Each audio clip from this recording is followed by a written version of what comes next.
안녕하세요. 오늘은 FOB 조건에 이어서 CIF 조건에서 수입 원가를 어떻게 정확하게 산정하는지에 대해서 알아보도록 하겠습니다. 우선 CIF에 대한 정의를 간략하게 다시 한번 설명하고서 고려해야 될 사항에 대해서 알아보도록 할게요. CIF 조건은 수출자가 상품을 생산한 이후에 국내 항구 공항까지 무사히 상품을 도착해 주게끔 하는 것이 수출자의 역할입니다. 자, 그러면은 나머지는 수입자의 역할이 되겠죠. 국내에 이제 도착한 화물을 운송하고 통관하는 역할을 수입자가 해주시면 되겠습니다. 자, 이때에 오해를 하시는 부분이 있는데요. CIF 조건에서 국내 항구나 공항까지 도착을 해주기 때문에 수입자는 이제 국내 내륙 운송만 하면 되는 것이 아니냐라고 생각하실 수도 있는데, 어디까지나 항구나 공항 터미널에 도착시키는 것이 수출자의 역할입니다. 즉, 배나 비행기에서 상품을 꺼내서 내려놓는 작업부터 수입자가 해야 된다는 뜻이 되겠죠. 그래서 이러한 작업들을 그럼 직접 할 수 있냐? 직접 할 수는 없습니다. 그리고 뭐 국내 내륙 운송은 직접 하실 수도 있지만 굳이라는 이제 내용이 되겠고요. 그래서 이러한 경우에도 CIF 조건에서도 포워더를 사용하시는 것이 일반적입니다. 그래서 운송은 포워더를 이용하시게 되실 거고, 통관은 관세사를 통해서 진행을 하시게 되실 겁니다. 그래서 이해관계자는 CIF 조건에서도 수출자, 운송을 책임지는 포워더, 통관을 책임지는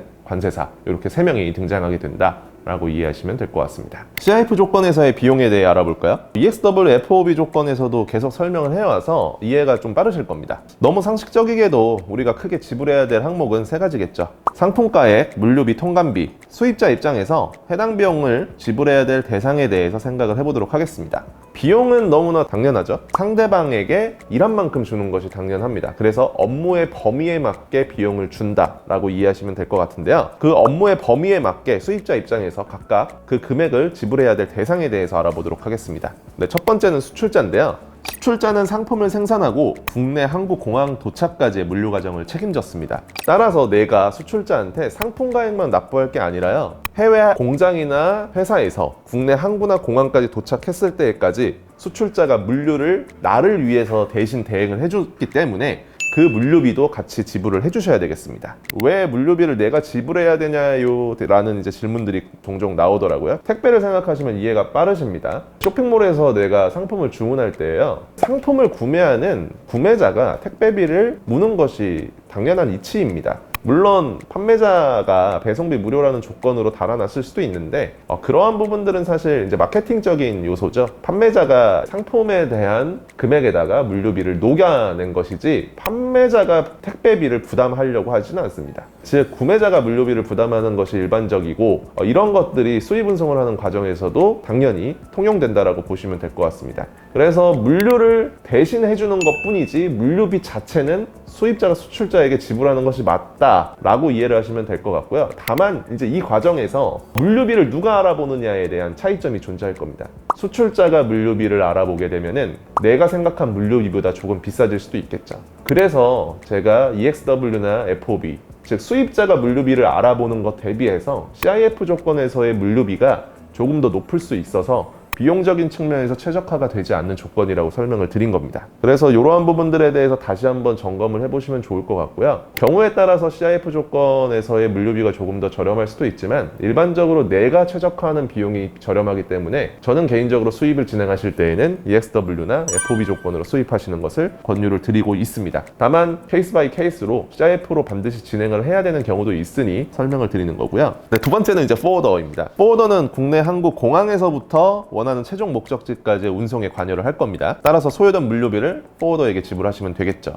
일반적으로 CIF 조건에서 쉽다와 같은 포워더를 지정하시면은 항구 공항에서 화물을 선박 비행기에서 내리는 것부터 이제 업무를 시작하게 됩니다. 단순하게 내륙 운송만 해서 끝나는 게 아니라는 거예요. 그렇게 터미널에 화물을 하역하게 되면은 그 이후에 통관을 마치고 국내 내륙 운송을 진행하게 될 겁니다. 그래서 국내 내륙 운송사를 따로 그럼 찾아야 됩니까? 라고 질문 주실 수도 있는데, 이러한 것들 포워더가 다 처리해 주기 때문에 포워더만 이제 지정을 하시면 될 것 같습니다. 다만 CIF 조건에서는 포워더를 직접 내가 지정을 할 수가 없는 구조인데요. 왜 그런지에 대해서는 다른 영상에서 같이 알아보도록 하겠습니다. 관세사가 이제 마지막으로 남았죠. 관세사는 수입 통관을 책임지고요. 이를 대행해 주는 데 따른 통관 대행 수수료를 지불하면 됩니다. 관부가세는 국가에서 청구하는 거니까 실비라고 보시면 될 것 같습니다. 좀 더 업무적으로 상세하게 살펴보도록 할게요.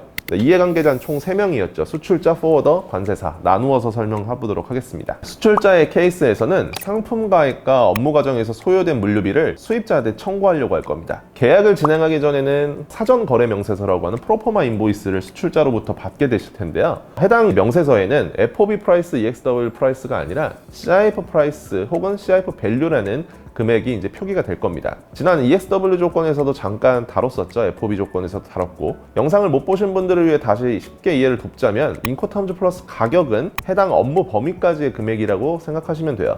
EXW 조건에서는 수출자가 한 일은 상품을 만든 일밖에 없죠. 그러니까 EXW 프라이스라는 것은 상품의 순수한 대금 자체를 이야기를 합니다. 근데 CIF 조건에서는 수출자가 상품을 만들고 국내 항구 공항까지 물류까지 책임을 졌으니 해당 비용의 합이 CIF 밸류가 되게 되겠습니다. 그래서 CIF 프라이스 혹은 CIF 밸류는 상품 가액과 해외 공장 회사에서부터 국내 항구 공항까지의 물류비가 포함되게 될 거고요. 해당 CIF 프라이스 혹은 CIF 밸류를 수입자에게 청구하게 될 겁니다. 그 금액을 예를 들어서 5,800불이라고 가정을 해보도록 할게요. 포워더의 케이스를 다뤄보도록 하겠습니다. 포워더는 국내 항구 공항에서부터 목적지까지 소요된 물류비를 수입자한테 청구를 할 거고요. 물류비는 해당 조건에서 견적서 내에 명기가 되어 있으니까 쉽게 이해를 하실 수가 있으실 겁니다. 해당 견적서에는 국내 내륙 운송료만 나오는 게 아니라 터미널 취급 수수료, 구두 사용료와 같은 터미널에서 발생하는 모든 비용들이 해당 물류 견적서에 포함이 되게 될 겁니다. CIF의 조건에서의 물류비를 200불이라고 가정을 해보도록 할게요. 마지막으로 관세사가 남았습니다. 통관대행 수수료는 3만 원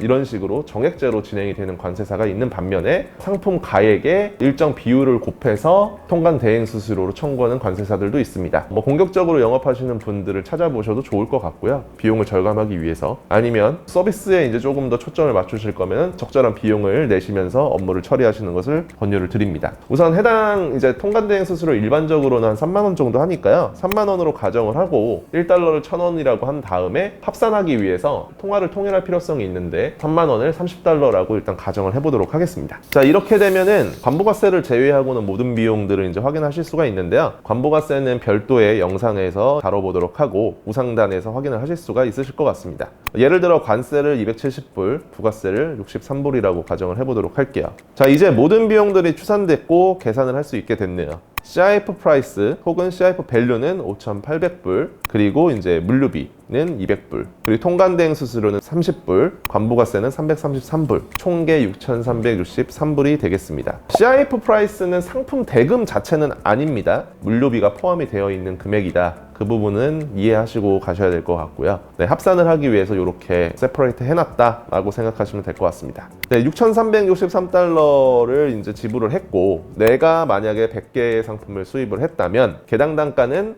이제 총 개에서 수량을 나누면 되겠죠. 개당 단가는 6.363달러가 될 겁니다. 즉 약 6.4달러가 되겠죠. 이렇게 계산을 진행한 뒤에 판매가를 설정하시고 마진율을 잡으시면 되겠습니다.